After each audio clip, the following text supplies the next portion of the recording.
hated that job, and I clung to that job. 10 years in a place without heat, 6 years at a job I felt stuck in.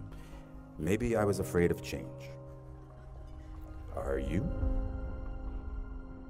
When I was 29, I told myself, the next acting job I get, no matter what it pays, I will, from now on, for better or worse, be a working actor. And now I didn't have either the internet or a cell phone or a job. But something good happened. I got a low-paying theater job in a play called Imperfect Love, which led to a film called 13 Moons with the same writer, which led to other roles, which led to other roles. And I've worked as an actor ever since. I didn't know that would happen. At 29, walking away from data processing, I was terrified. But this made me very hungry, literally. I couldn't be lazy. Now, I tell this story because the world might say you are not allowed to yet. Please, don't even bother asking. Don't bother telling the world you are ready. Show it. Do it. Trust me. A rhythm sets in. Just try not to wait until, like me, you're 29 before you find it. And if you are, that's fine too. Some of us never find it. But you will. I promise you. Raise the rest of your life to meet you. Don't search for defining moments, because they will never come. The moments that define you have already happened, and they will already happen again. Don't wait until they tell you you are ready. Get in there. I waited a long time out in the world before I gave myself permission to fail. What did Beckett say?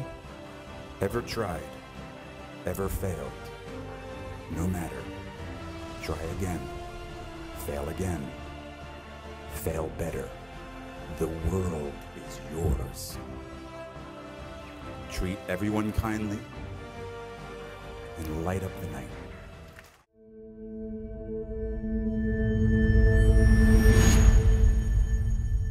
You know, it's always a little bit frustrating to me when people have a negative relationship with failure.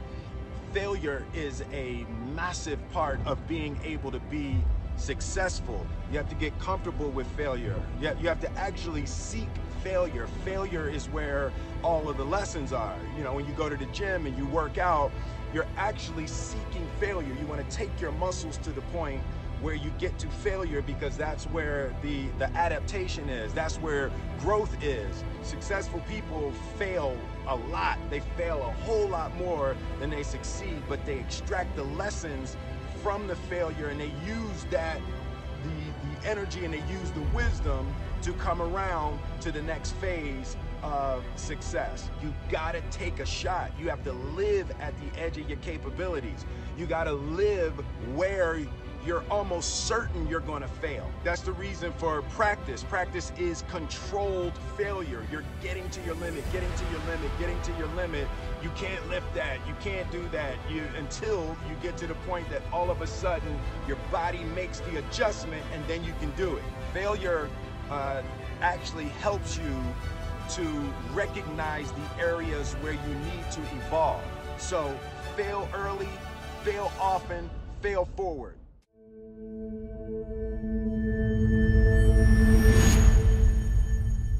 Like a hangover, neither triumphs nor disasters last forever. You know, they both pass, and a new day arrives. So you just try to make that new day count. So, to help you along the way, I'm going to share a few rules that I've picked up during my life of disasters and triumphs. I call them Helen's top 5 rules for a happy life. Rule number 1, don't be in a rush to get married.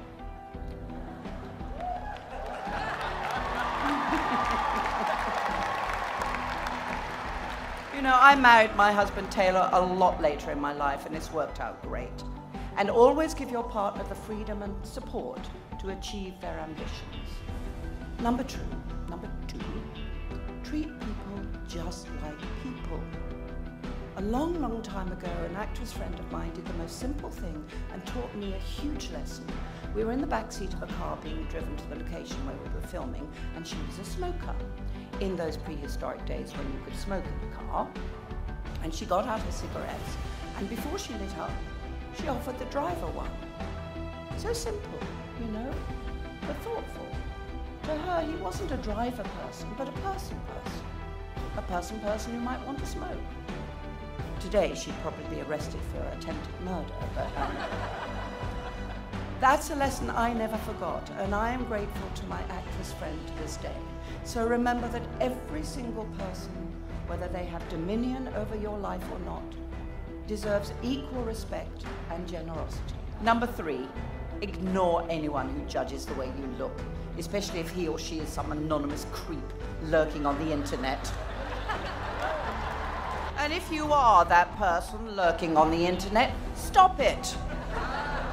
Just stop it. Go outside, do something. Weed the garden. Number 4, don't be afraid of fear. These words bring me back to my high school and our headmistress. And she said these words to me the moment I walked into her office as a trembling 11-year-old about to enter high school. I'll never forget the words of that headmistress. She said, don't be afraid of fear. I think what she meant was, don't let fear rule you. Now, sometimes it's wise to be afraid, like when you're about to take a dive into a pool with not enough water in it, or drive drunk. Moments like that, be afraid. Be very afraid and absolutely do not do it. But for the moments when you're challenged by other fears, like, oh, am I good enough? Am I smart enough? Will I fail? Throw caution to the winds. Look fear straight away in its ugly face and barge forward. And when you get past it, turn around, give it a good swift kick in the ass. Rule number 5 for a happy life. Don't overcomplicate things. You can navigate each day just by following some very practical advice that I'm going to give you right now. A few do's and don'ts, okay? Don't put hot cups on waxed wooden surfaces. In fact, don't wax wooden surfaces. As Paulie said, don't procrastinate. Do say thank you when it's merited. Don't procrastinate, especially when saying thank you when it's merited. Don't lose your sense of humor.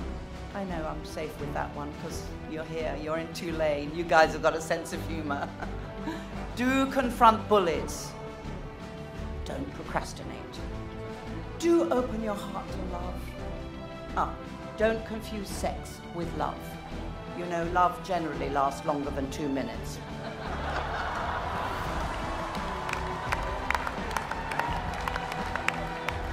Don't smoke tobacco or chew it. And I'm going to say it again, don't dive into water if you don't know how deep it is. And one more thing, listen to your instinct. Grab the opportunity when it presents itself, and then give it your all.